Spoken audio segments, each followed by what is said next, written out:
How to install LEVOLOR Trim+Go natural shades inside mount. Let's get started. Here's what you'll need: metal tape measure, pencil, flathead or Phillips head screwdriver, drill with 1/8 inch bit, a ladder or step stool if needed. Unpack your shade. Remove and set aside included brackets and hardware from headrail. For blinds 37 inches and wider, more than 2 brackets are included. First, measure the headrail. Then, find and mark the bracket placement inside the window frame. Then, drill your pilot holes. Remove the wing nuts from your brackets and install each bracket using 2 of the supplied screws.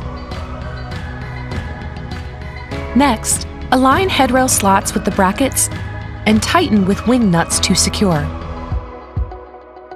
Use both hands to raise and lower shade. You're all set and ready to start enjoying your LEVOLOR shade today, tomorrow, and every day.